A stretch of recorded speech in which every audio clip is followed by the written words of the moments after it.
Sachin now to talk about some of the complications that we have seen referred to us from outside uh, and how we went about managing it. Yeah, good evening.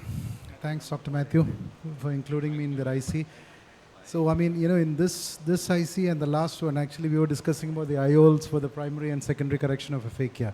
So, my job is to deal with that second leg of that management of complications. So, why this talk came about is because of these three scenarios. We both came across in our OPD in the last 2-3 years, actually. Three of the cases are more or less similar. 68-year-old male patient, gradual blurring of vision in left eye, cataract surgery done 12 months prior. 76-year-old female, blurring of vision, cataract surgery done 4 months prior. And the last one, 2 years prior. So, I mean, later once you see the cases, the presentation, you will know the different layers of problems we encountered.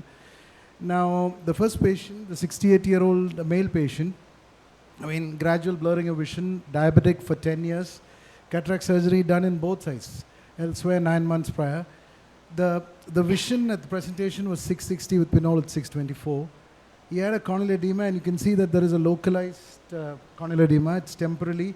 In the AC IOL, the trailing haptic was brushing on that cornea, and there was a PAS at that area. I mean, at this stage, it looks like an AC IOL which is causing early decompensation. So the natural instinct will be like, first we treated it with topical steroids, hyperosmotic agents, AGM, and then we'll plan for the ACIOL explantation. And that is when, I mean, when you explant the IOL, that is when we note these different layers I was talking about. The trailing haptic was actually found to be sutured to the wound lip. That is very rare. I mean, that was, and the posterior capsule was found intact, except for an nasal small PCR. So, I mean, the primary surgeon could have actually put the IOL on the PC itself, but there was an AC IOL, and the haptic, the trailing haptic was actually sutured the wound. Now, that is when this is the first time we have encountered, so the management also was a little, debatable. Secondary IOL was implanted again because the PC was present, so the IOL was kept on the sulcus. Now, the cornea was not improving. The cornea was again, that is when we planned on to the endothelial keratoplasty, which we did. That is when, the patient's, the suffering or the trauma has not ended there also. I mean, again, the patient presented with, this has all happened in a span of around 6 months. So, I mean, my VR colleague Shane here did they found that there was an inferior RD. He did the retinal reattachment surgery, and then he did a silicone oil removal, and the patient is now with the 636 and the last time when he was reviewed. So that's the first patient. Second patient, this time we were a little more prepared actually, because this time when the patient came, we knew that something is wrong there.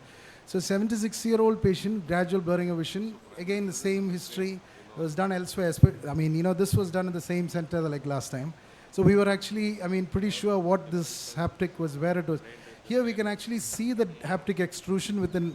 Actually, the tenolinol suture was there lying on the conjunctiva, actually. So this is what we did, actually. This is the first procedure we did. So when we push that, you can see that when you pull it, it's actually tight there. So actually the tenolinol is actually going through that and taking that haptic piece also. So I actually created something like a scleral pocket there, so that, this haptic can be just tucked in. Anyway, that was my idea initially, at least, So the haptic was, we didn't want to take out the ACL because the central cornea was still relatively clear. So we put that sutures and then put a fibrin glue and,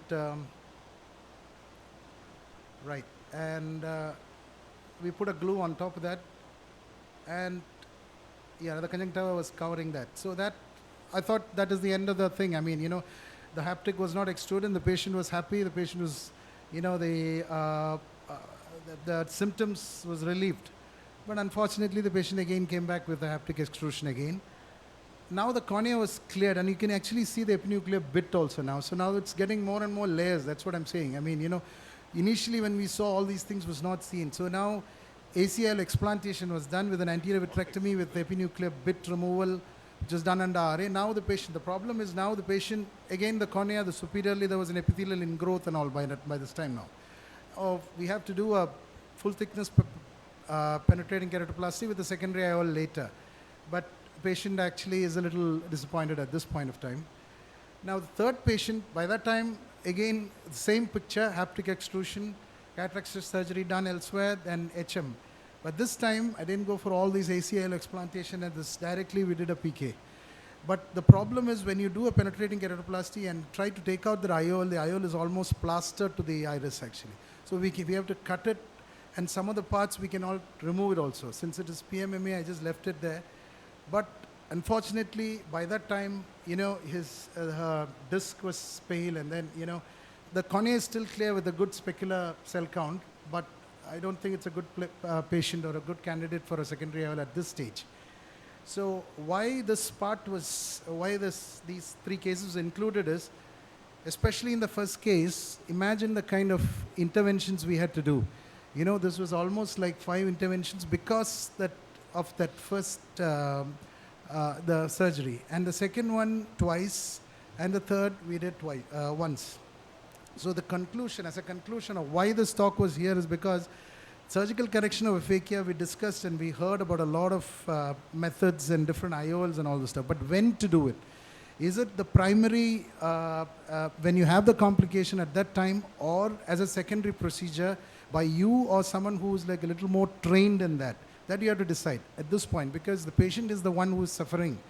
I mean, you can actually do it in the first sitting itself. So Shane was discussing about that. If you have a large pupil in your anterior segment, you're confident in doing it, do it. But if you do it, and AC IOL, like Minu said in the last talk, AC IOL, according to Dr. Chang, you can still do it if you are doing a good AC IOL. But do it and do it properly, and not like that, the haptic, what we saw. That is why this talk was planned and done. Thanks, Mathew. Yeah, thanks. Thank you very much.